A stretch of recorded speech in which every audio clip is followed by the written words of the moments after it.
Wow, that's crazy. Welcome to another edition of Spark the Conversation. This is your host, Mark the Spark, bringing you today's news. We got another clip out of New York's prison system, which is just despicable. We're going to talk about Trump's new golden ticket. We also have some other news on immigration, where they have to register now. And we have the UK's Prime Minister visiting us in the White House. Here we go. Don't forget, of course, to like, subscribe, tell a friend. Leave a comment below. Anything's appreciated. Like I say over and over, this is a one-man operation. We're doing it all here, and I appreciate any support. Thanks a lot. So we might as well get right into talking about the New York State prison strikes, which are ongoing across more than 30 prisons in the state. I have some firsthand knowledge of what's going on the inside, and should I say the outside, now that the prison guards are on the outside for the most part. They are on an unofficial strike, mostly because the union president would be put in jail if the strike was sanctioned by the union, so they have to do it unofficially. However, this group is well united against New York State.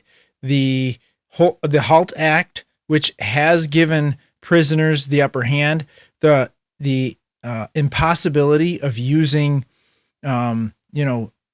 seclusion for some of these prisoners as a punishment, especially the ones who cannot behave themselves, continue to create chaos and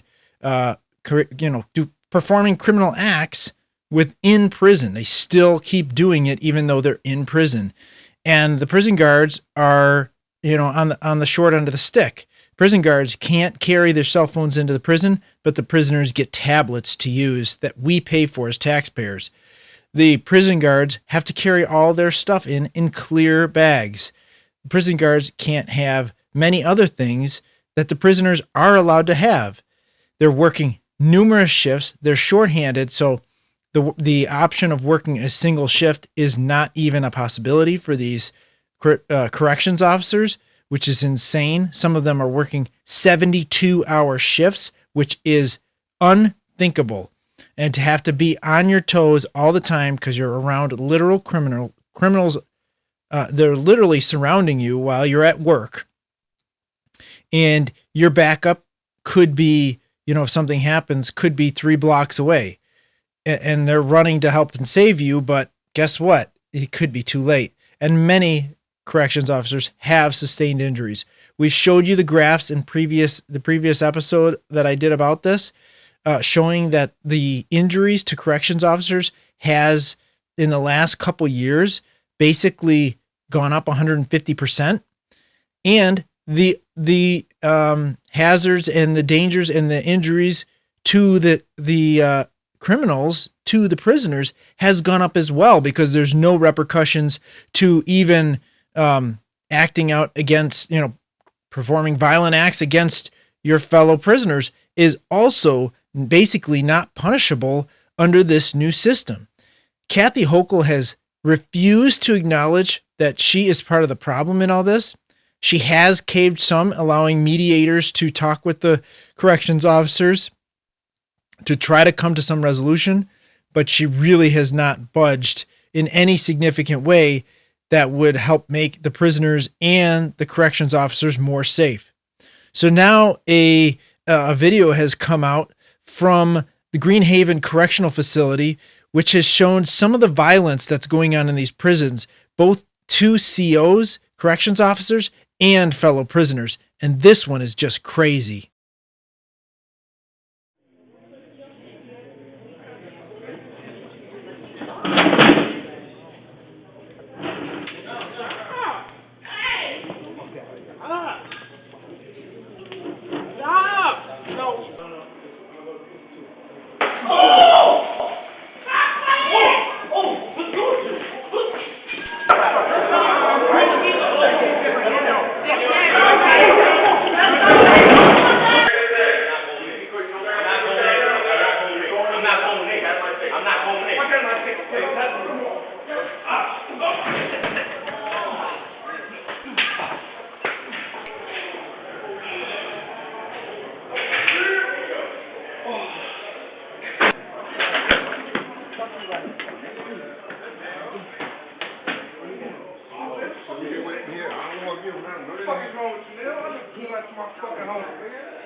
So as you can see, the chaos is just unbelievable. Just imagine that that's the work environment that you had to be in every day.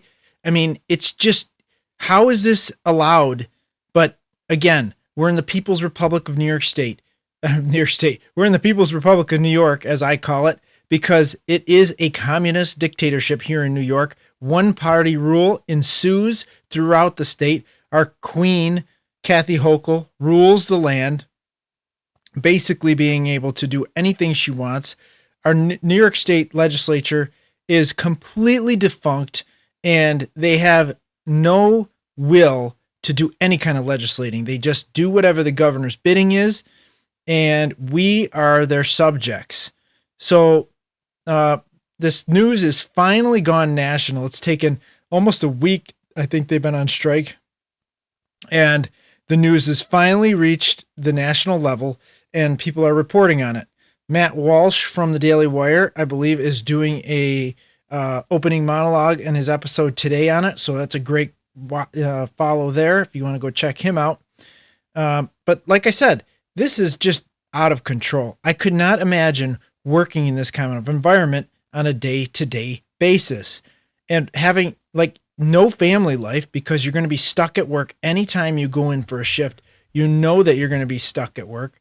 It's just unbelievable. So we'll keep posted on that and keep an eye on that situation as it is ever evolving. Speaking of prisoners, the Tate brothers have been released from Rwanda prison, and Trump got involved in this. I really, this is a huge dislike for me. I cannot believe that Trump has even wasted a minute on these scumbags. They really are lowlifes. They have somehow adopted the right wing of the Conservative Party, but I'm going to be the first. Well, I won't be the first to say, but I'm going to join in the chorus of people, true conservatives, saying that the Tate brothers are not welcome in this party. They are not right wing. These people have a mental illness. They are complete narcissists, and they do not represent the views of the people on the right. Mainly speaking, because I've always said that the difference between conservatives and Democrats, mainly speaking, is that conservatives have morals. We have a standard moral ground, which we usually base in the Bible or the Torah, which, obviously is part of the Bible. So our values don't change. We always have a standard moral line. The left, they're progressive. And I say they're progressive because they always want to, quote unquote, progress. But they're really not progressing. It's regressing. They should really be called the regressives, not the progressives. But they think they're progressing. They think they're moving forward, ever evolving. And if you ask them what their moral value is or what they base their moral value on, they'll say, well, society sets the standard for what is moral and what is not. Well, guess what? That is ever evolving, ever devolving, especially now in today's world. It is continually changing to go what feels good, what makes me happy. All these arbitrary regulations or standards, I should say, actually, all these arbitrary standards. And that is what the Tate brothers base themselves off of. What makes me feel good? What makes me feel strong and tough like a man? What makes me money? And calling everybody else foolish for not looking out only for themselves and trying to do what is moral and what is right based on a Judeo-Christian standard. So I'm with Ron DeSantis on this. He says they are not welcome in Florida, and I'm with him there. Here's that clip.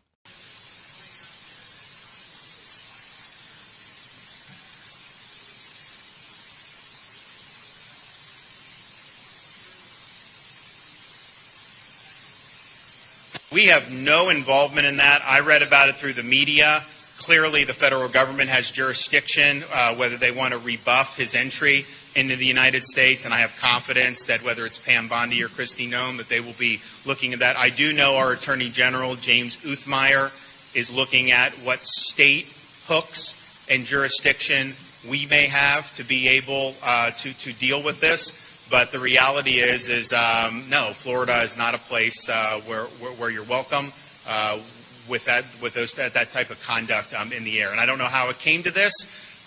We were not involved. We were not notified. I found out through the media that this was something that was happening. Okay, guys, thanks so much. God bless everybody. So I'm absolutely with Ron DeSantis there. He has the right take. Some of these people who, the red pill group, they make a lot of points that I actually do agree with on that side of the conservative movement, if we want to say that they even are on our side. They make a lot of good points. And you know what? They have a lot of draw for some men who have really felt ostracized by society, with this whatever wave of feminism we're in anymore, which is, I think, third or fourth wave feminism that we're in, that tells women that they should be empowered more than men and that they should basically give up the dream of having a family life in order to have a successful career. And then many of them end up later in life trying to play catch up because their biological clock is ticking, and now they have the urge to start a family, and a lot of them have problems with infertility and look for different options like in vitro fertilization and things like that. Now the Tate brothers feed off of that. That's what they are. They really are just scam artists. They've scammed women into doing disgusting acts for the profit of the brothers. They have abused people. They have convinced a lot of men, a lot of young men especially, who are vulnerable because of this terrible feminist ideology that, the feminist movement, when it first started, was just about giving women the right to vote, having them allowed to work if they wanted to. And it got basically converted into telling women that they should work and they shouldn't have a family and having children was bad and that they should do exactly what men do. Unfortunately, Mother Nature, biology, says differently. Biology says men and women are different and that women aren't satisfied by the same thing that men are satisfied by. Men as a whole are satisfied by the ability to provide for their family, the ability to protect others, while women are more fulfilled by nurturing, by growing a family, by building a home, by making their home feel warm and welcoming, and all these other type of things that women are more drawn to. It's just nature. So you can't beat nature. And when you try to tell people to do the opposite of what nature has in store for most people anyways, this is obviously going to be different for each person a little bit. But if you look at the large scale, that's what men and women are more biologically geared towards, those things. And that's what's going to make them feel fulfilled and satisfied as a person. Now, they are preying on that. The Tate brothers prey on that factor, and the understanding that there's a lot of young men out there right now feeling basically alone and abandoned by society. And so now they're telling them you need to take that and you need to go, be a womanizer and you do whatever it takes to make money, because if you're not making money, then you're not a real man. If you're not taking advantage of others, you're not a real man. And it's just a sick way to take advantage of people. But I will tell you who is welcome in this country. Who's welcome in this country are people who would like to immigrate here, who have money and the ability to invest in business and in growing this country and making this country a better place.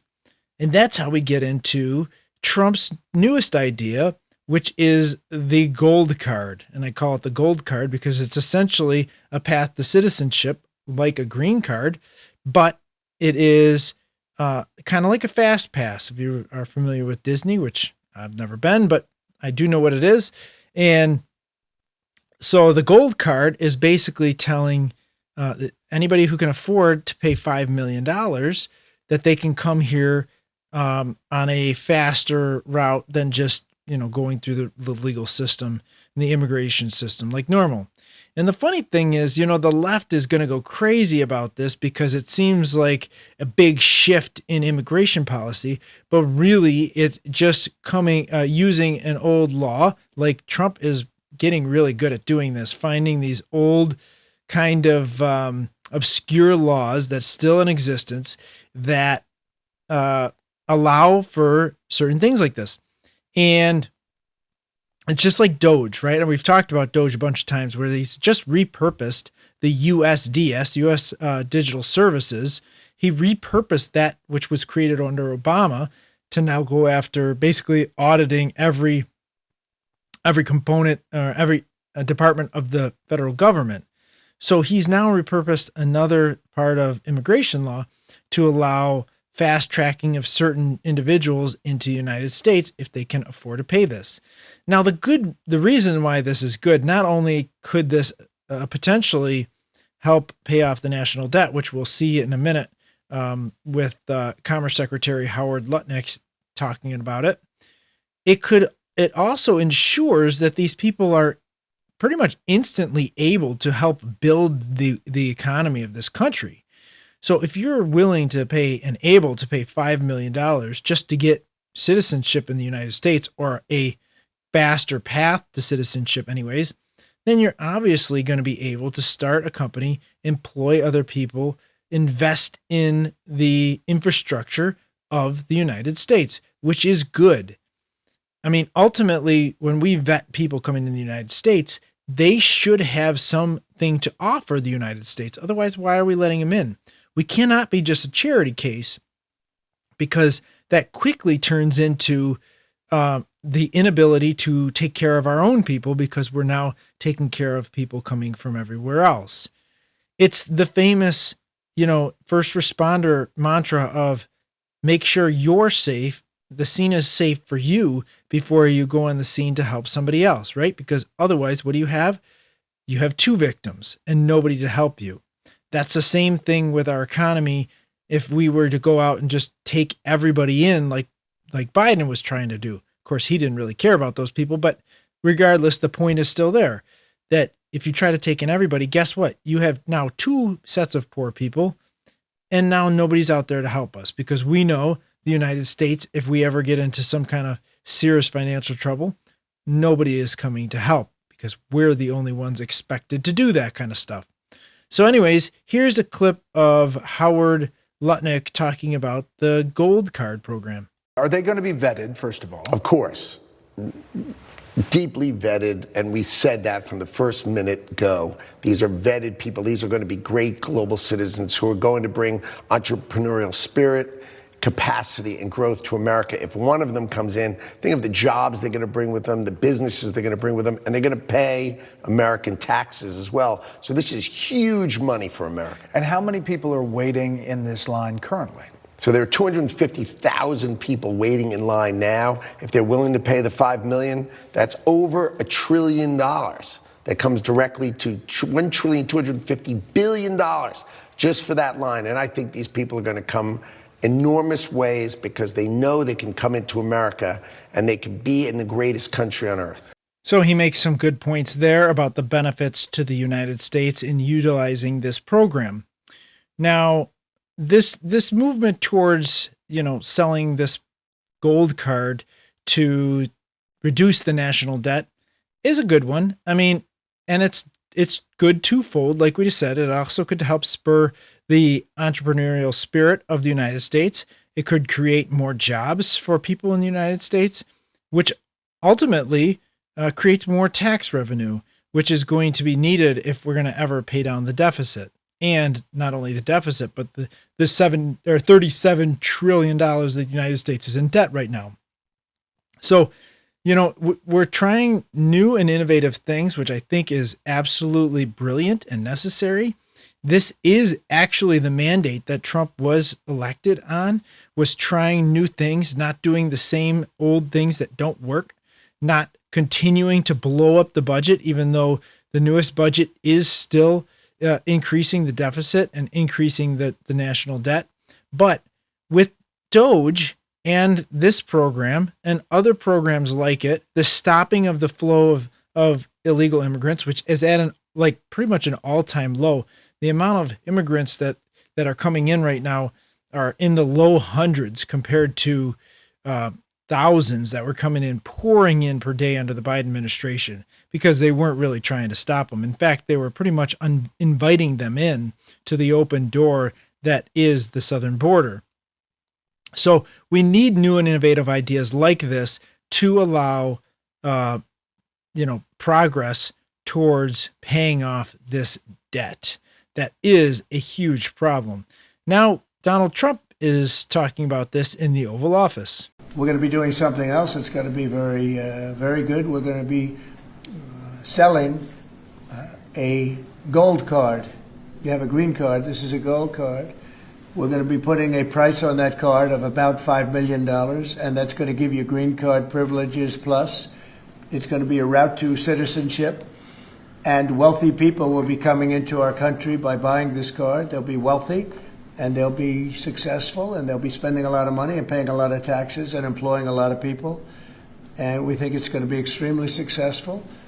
Never been done before or anything like this, but it's something that we're going to be putting out over the next, would you say 2 weeks, Howard? Do you want to say a couple of words about it? Sure. Mr. President, are there Wait a any minute. requirements for that Hang on a gold sec. card? Do you have to invest a certain amount of money in this country in order to qualify for that gold card? Yeah, exactly. So Go the ahead. EB-5 program was really, you lend some money, but it was full of nonsense, make-believe, and fraud, and it was a way to get a green card that was low priced. So the president said, rather than having this sort of ridiculous EB-5 program, we're going to end the EB-5 program. We're going to replace it with the Trump Gold Card, which is really a green card gold. So they'll be able to pay $5 million to the U.S. government. They'll have to go through vetting, of course. We're going to make sure they're wonderful, world-class global citizens. They can come to America. The president can give them a green card, and they can invest in America, and we can use that money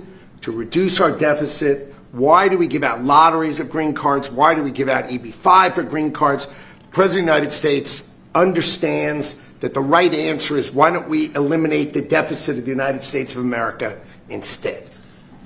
gold card, well, millions, but the gold card will bring in with it people that create jobs, very high-level people, I think companies will pay to get people in. For instance, you today graduate from the Wharton School of Finance or Harvard or Stanford or any college, and nobody knows if you can even go to work for a company.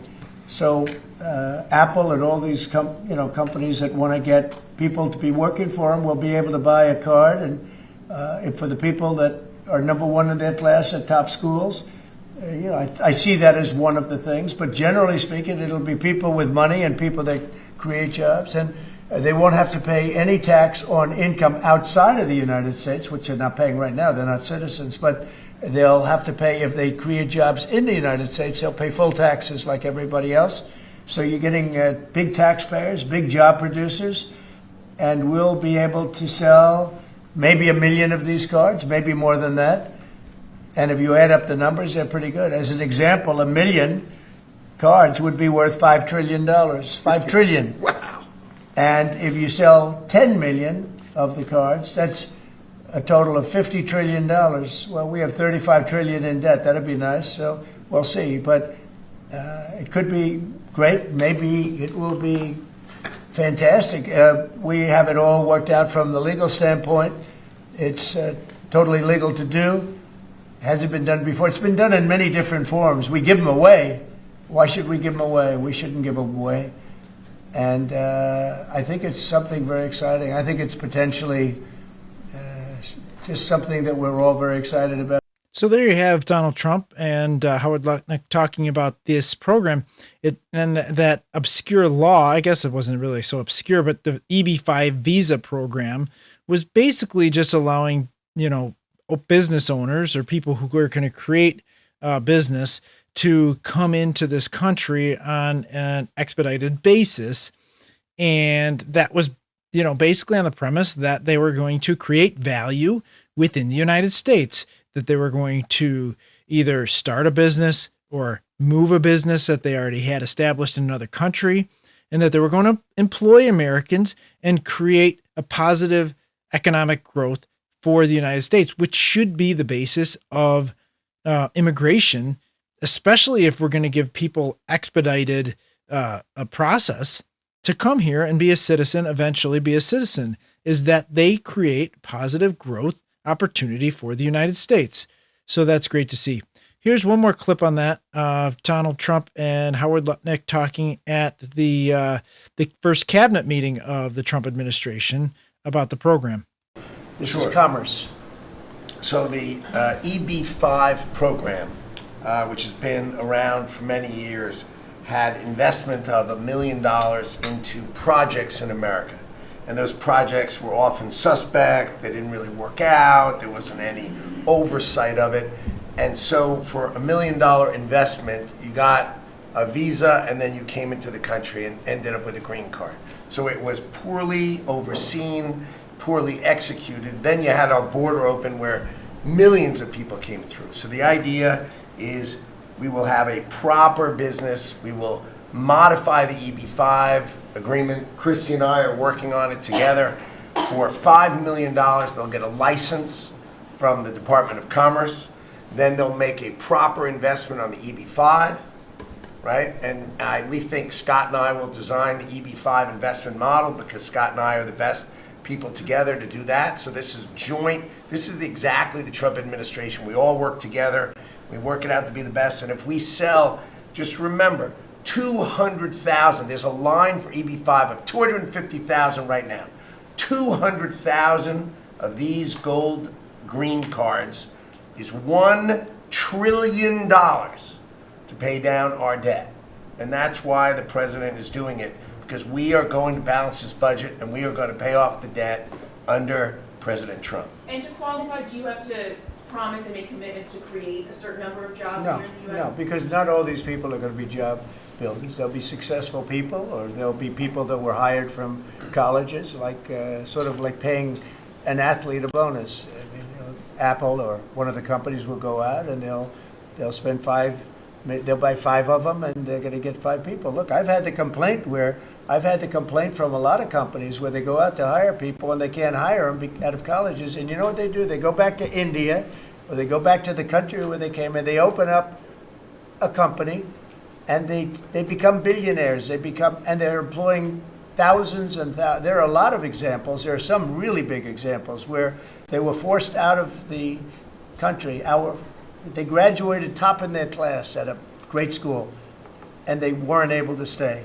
This is all the time you hear it. And the biggest complaint I get from companies, other than over-regulation, which we took care of, but we're going to have to take care of it here because a lot of that was put back on by Biden. But the biggest complaint is the fact that they can't have any longevity with people. This way they have pretty much unlimited longevity. Also with the 5 million, that's a path to citizenship. So that's going to be, it's sort of a green card plus, and it's a path to citizenship. We're going to call it the gold card.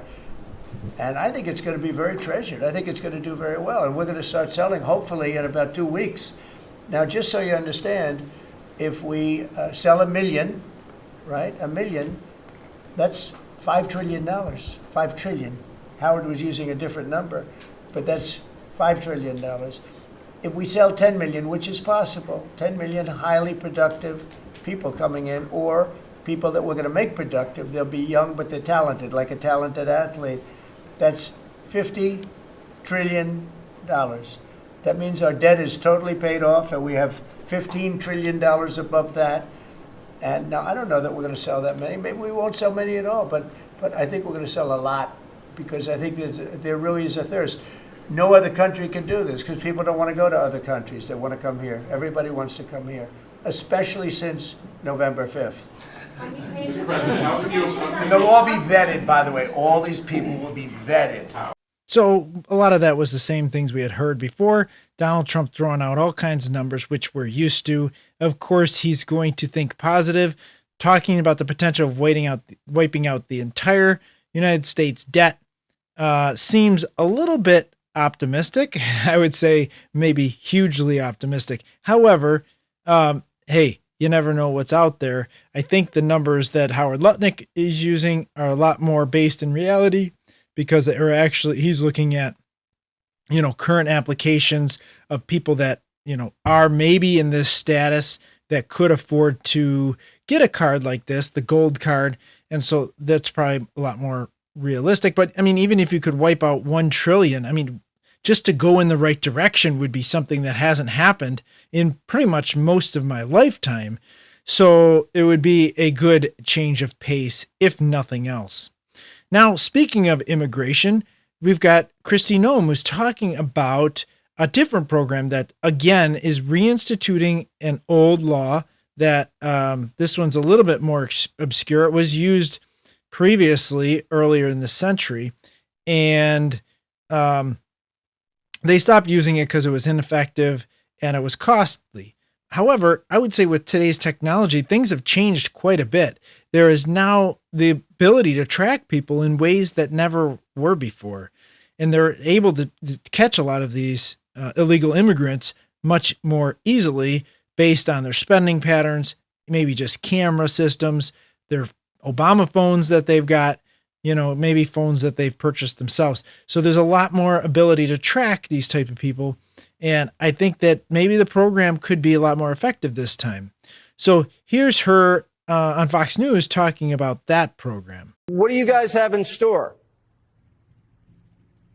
Well, we are putting in place and enforcing the Alien Registration Act, which is using every single tool that we have at our disposal to do exactly what President Trump promised the American people.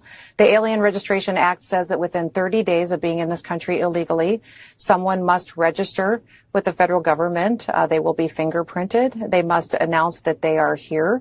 And if they do so, they can avoid criminal charges and fines, and we will help them relocate right back to their home country. And what this does is provide them an opportunity to come back someday and to be a part of the American dream. If they don't register, they're breaking the federal law, which has always been in place. We're just going to start enforcing it to make sure that these aliens go back home. And when they want to be an American, then they can come and visit us again. All right. So this act, this is from 1940. This is Roosevelt. This is signed into law by a Democrat president and has been on the books. That's what they're supposed to be doing now, we're saying. They're supposed to have registered with the federal government. Where are they supposed to be registering? Well, we have a website that is live now. It's at USCIS/alien registration. You can go there now. And these folks that are here in this country illegally can self-register. They can avoid the criminal charges. They can avoid the fines, and we will help them go home. And what that provides for them is a safer environment. It's safer for our communities. It saves us taxpayer dollars, and it allows them an opportunity to come back to this country and to be an American and to live the American dream, which is truly what our history is all about. So yes, Jesse, this is not a new law. I'm just announcing that I'm going to enforce our law. And we're going to use this tool to make sure that we're following our law to provide people an opportunity to go home and come back and be a part of our country's future in the right way. And here's another news report that's talking about the same thing. Kristi Noem makes it pretty clear that this law from 1940, like I said, it's an older law that was kind of obscure, but was actually instituted under a Democratic president, which is interesting because, usually it used to be that Democrats were against illegal immigration as well. You don't even have to go back that far to see that be true and see the video clips of the people on the left saying this very same thing, that we need to have border security. I always think it's so amazing. Like in this day and age of technology, we can literally look back and see video clips of what politicians have said not even that long ago, and to see them flip-flop is not that hard to find. But yet, even, with our short-term memory, like you see a video that should jog it pretty well, but our lamestream media has such a powerful hold on today's information platforms that they easily are able to convince people that things that have happened and you have video of didn't even happen. Anyways, here's that other report on this program registering illegal immigrants. Also this morning, Homeland Security Secretary Kristi Noem is escalating the administration's crackdown on undocumented immigrants, illegal immigrants, that is. They will now be required to register and create a USCIS online account. Now, once a person has registered and been fingerprinted, DHS will then issue evidence of registration. Immigrants over the age of 18 must then keep that registration with them at all times. Those who do not comply with the new directive could be subject to criminal prosecution. And speaking of those criminals who are subjected to prosecution, there are also a lot of criminals, dangerous criminals. I've spoken about this numerous times before. The dangerous criminals that have been allowed in this country by having the open border under the Biden administration. And we have heard about a lot that have been caught, actually. They were caught at the border. Terrorists, people on watch lists, serious terrorists that have sold illegal ammunition and guns and, dangerous weapons. But more so, we've seen the fentanyl dealers, the cartel members, the sex traffickers. We've seen people who are taking children who were not theirs across the border to do who knows what to them. And there's like 300,000 of them that went missing that the Biden administration lost. They didn't even know where they were. They hadn't made contact with anybody related to them basically since they crossed the border, which is just sickening to hear. So here's Kristi Noem again, just giving a couple examples of the criminals that have been caught in the United States that have been allowed to come into our country illegally. It really is unbelievable the people that we are able to deport because President Trump is in the White House now. This guy, convicted of arson, is now out of our country. This guy is convicted of child molestation and has been convicted of that bail jumping, unlawful distribution of a substance. And this one, listen to this, deported now. He's been convicted of obscene internet contact with a child using a computer to seduce, to lure, or to entice a child, and sentenced to just 10 years in probation, but now facing consequences. Thank you, President Trump, for what you're doing to help our country and let Americans have safety again in their communities. And as she points out, Donald Trump has taken a strong stance on illegal immigration. Thank goodness. The effects have been very clear. As I already stated before, the numbers of illegal crossings at the border have dropped to some of the lowest levels ever. And it has really been amazing to see the difference just by a policy shift, just by the tone of how you're addressing certain issues, the world changes. Trump, I've said this before, I'm going to continue to say this. It's actually incredible to see how quickly the media, if you look at people like Jeff Bezos, which, has just come out basically with the Washington Post telling them that their editorial department is no longer going to be completely left-leaning. That's even generous to say. But people like that, other countries have quickly changed their tone in funding for their own defense and, diplomatic strategies, their willingness to come to the table to negotiate new deals, economically speaking.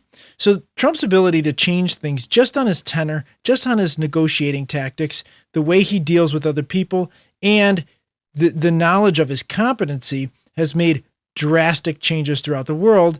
And now we're able to remove a ton of dangerous illegal criminals from our country and discourage others from coming this way as well, knowing that they'll just be sent back or put in prison, maybe sent to Gitmo. We'll see.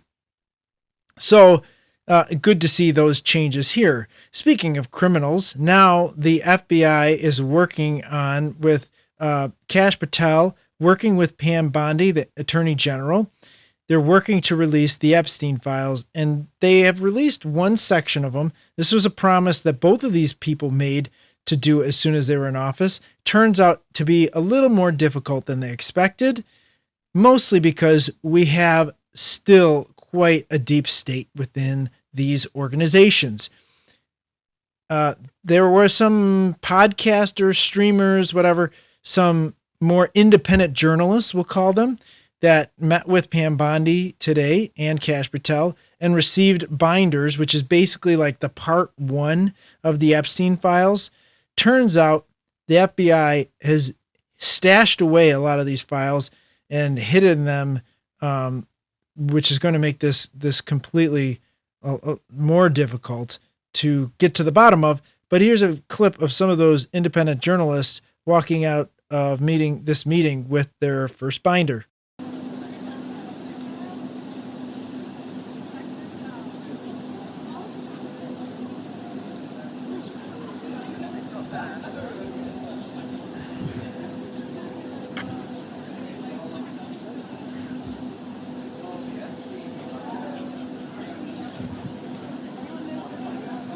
So, and I think the point of doing it this way, instead of releasing it to like, Fox News or something like that, is the idea of promoting transparency from our federal government, giving it to independent journalists. Most of these independent podcasters have been the ones calling for the release of these files anyways, and they've been calling for it the loudest.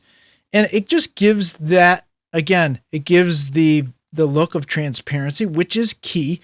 Even though this has been one of the most transparent administrations ever, at least within the last 40, 50 years, and definitely as long as I can remember, that the transparency level has been through the roof. Like we said before, Donald Trump has answered over 1,000 questions so far since he's been president, well above any of the presidents that have ever come before him. And he's had reporters almost in every instance that he's been signing documents, on Air Force One, on the front lawn of the White House. Anywhere he goes, he's answering questions over and over again. We've seen them in the clips, and it has really, really been transparent is the best word I can say. So this just furthers that aspect. I think they recognize that nobody trusts the lamestream media anymore, which is why we have podcasters like me trying to tell you what's really going on and cover the things that maybe the lamestream media is not, and at least covering it in a different way. So it's good to see that this is being worked on anyways. But like I said, the FBI has some deep staters within it again. They have been sabotaged from even before Trump was in office. There were deep staters hiding, stashing documents. They have not found a lot of the critical pieces of these files yet, but they're working on it. And here's Pam Bondi, the Attorney General, talking about some of those issues that they've been running into. A lot of people are wondering, because you said last week that you have the Epstein files on your desk, is when can we see them and what's taking so long to release them? I do. Jesse, There are well over, this will make you sick, 200 victims. 200. So we have well over 250 actually. So we have to make sure that their identity is protected and their personal information. But other than that, I think tomorrow, the personal information of victims. Other than that, I think tomorrow, Jesse, breaking news right now, you're going to see some Epstein information being released by my office. What kind? Are we going to see who was on the flights? Are we going to see any evidence from what he recorded? Because he had all of his homes wired with recording devices. Yeah, what you're going to see, hopefully tomorrow, is a lot of flight logs, a lot of names, a lot of information. But it's pretty sick what that man did. Okay, well, along with his co-defendant. Absolutely, and he had help. That's for sure. He sure did. So I guess that clip wasn't really the one I was expecting to see, but it did talk about her expectation to release some of these files. She said yesterday, which is actually today. But here is one of the independent journalists who was a recipient of one of these binders. This is Savannah Hernandez, and she is talking about the release of these documents and how it's going to be, continued, and also how the Trump administration rather has been handling the media and the dissemination of information to independent journalists differently than any other administration before, especially the Biden administration, which was basically tight-lipped about everything, including his mental decline, which we'll probably cover on a further episode because that stuff is just crazy what's going on there. But here's Savannah talking about the Epstein Files. Hey guys, this is Savannah Hernandez in front of the White House with, yes, one of those Epstein file binders. Now, I want to clear something up immediately and state that nobody from the Trump admin gave us these binders and said, you guys are going to be the ones responsible for disseminating this information. They actually told us that there's going to be a press conference at any moment now, most likely this afternoon, in which all of the information in this binder is made available to the American public. Now, Pam this morning stated to us that some of the information in here is already public, and she doesn't really feel that any of this information is a smoking gun. The big story here is Pam writing a letter to Kash Patel asking him to investigate why the FBI has stopped the release of other portions of the Epstein files. So that is what is currently going on, and I wanted to come out as a journalist as well and state that, again, we are not responsible for deciding what does or does not come out. All of the information in this binder will be made public.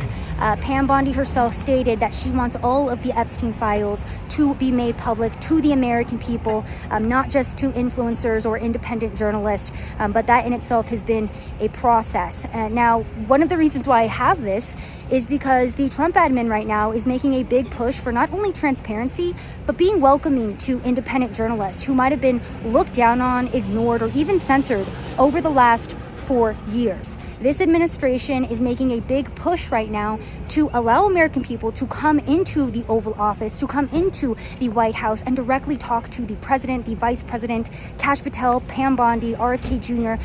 about what they are going to be doing for the American people. So it's really interesting to see how this administration is handling the media and allowing independent people, American citizens, to come into the Oval Office and talk directly to highest members of the administration. So I wanted to give you guys my update on this. There will be a press conference. All of this will be made public.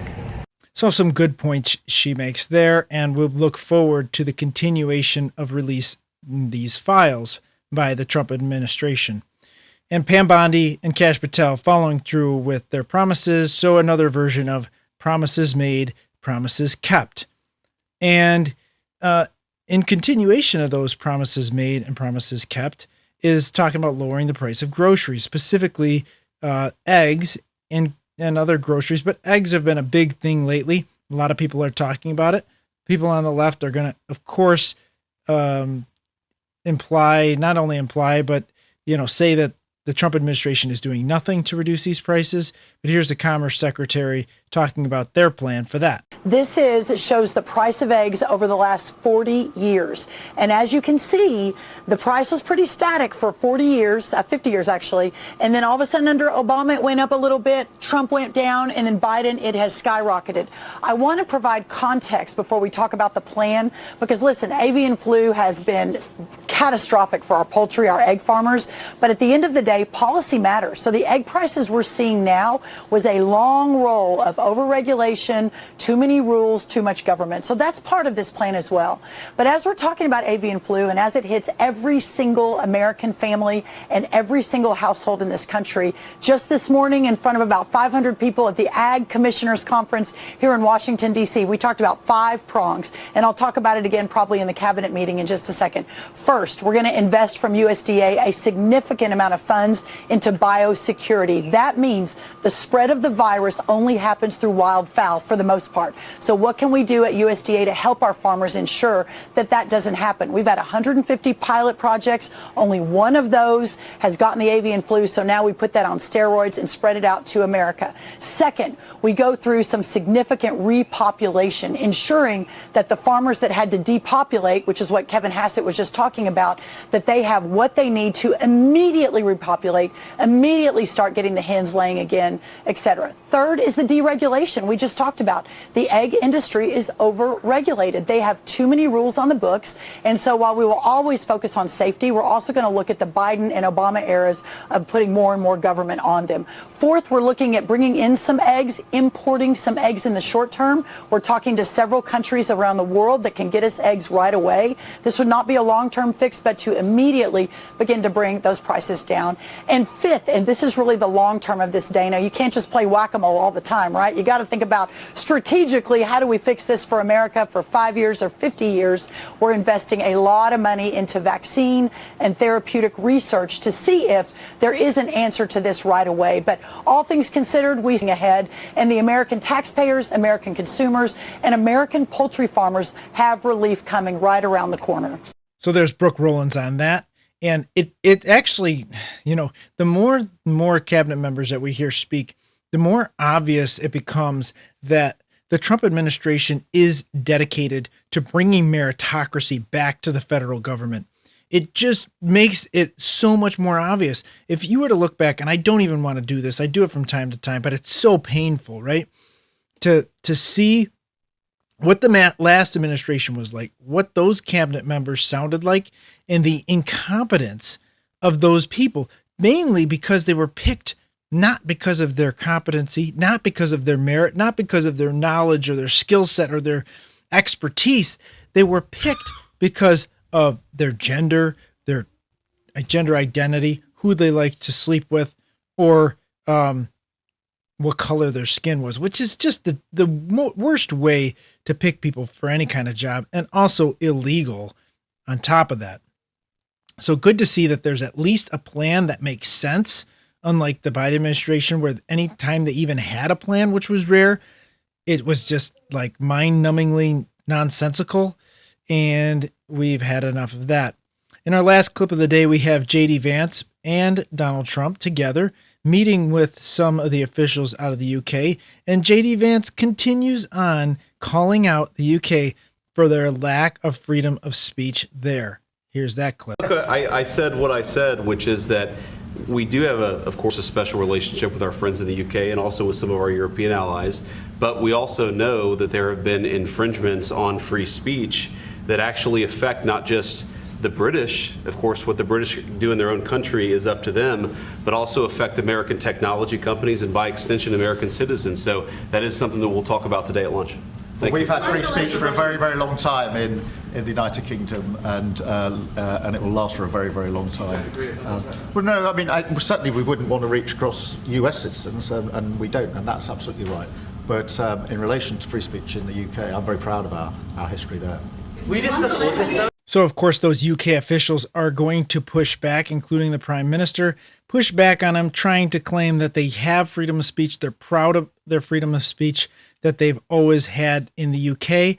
Of course, we know, we've seen the clips, we've seen the evidence of the police in the United Kingdom going after anybody there that says things they don't like. And if you're not going to protect the speech that is difficult to hear, that you don't like to hear, then you're not protecting speech at all. That is the key to the freedom of speech. The phrase that we've always stood by is, and this is the classic liberal stance, is I may disagree with what you say, but I'll fight to the death for your freedom to say it. And that is the key to freedom of speech.